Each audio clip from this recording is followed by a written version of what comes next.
Greetings, Dr. David Webb, also known as Painman, MD, coming to you today at Georgia Pain and Spine Institute.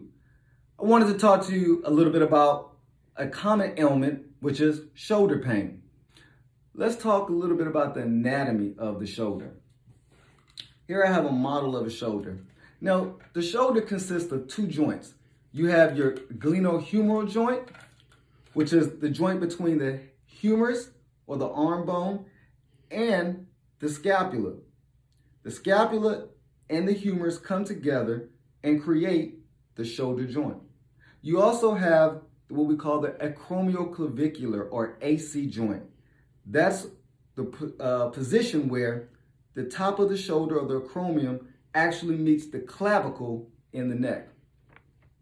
You also have a significant amount of tendons and ligaments and muscles that make up what we call the shoulder capsule.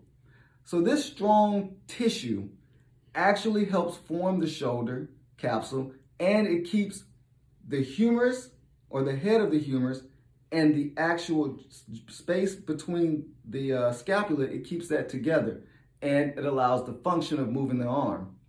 Now, this joint capsule is enriched with a lot of fluid, which we call synovial membrane. The synovial membrane produces this fluid to lubricate the joint space and nourish and allow us to be able to have easy movement of the arm.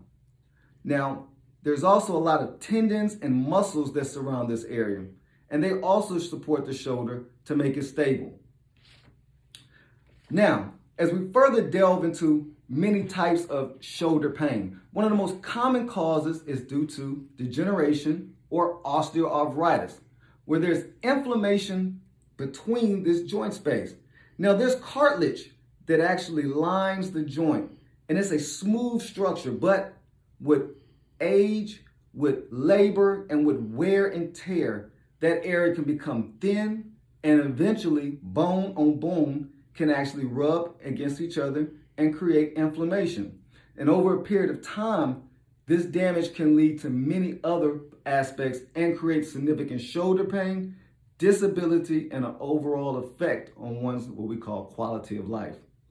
So let's talk about some other types of inflammatory changes that take place in the shoulder capsule. There's something called synovitis, where there's inflammation of the synovial membrane. Also, there's something called a frozen joint, also known as adhesive capsulitis.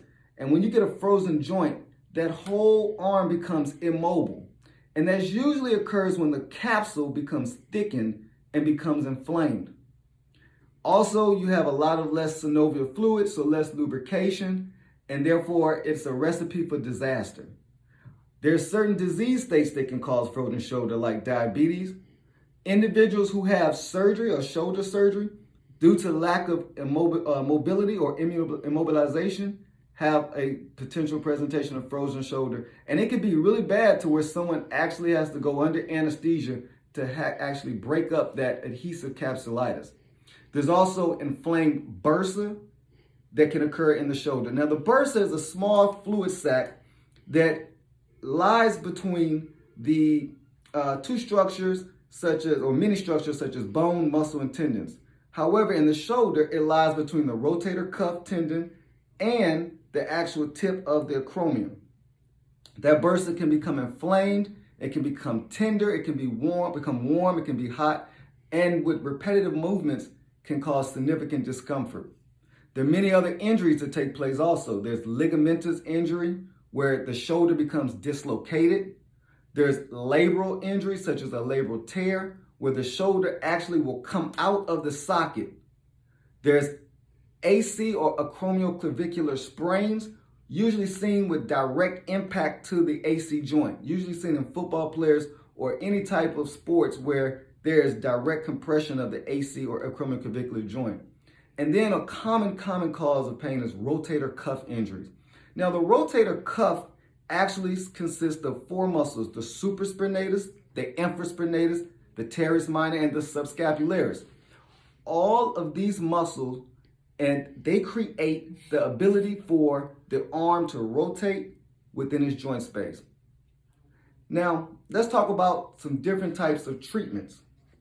So, Different types of treatments that will come into play are, how do we reduce this pain?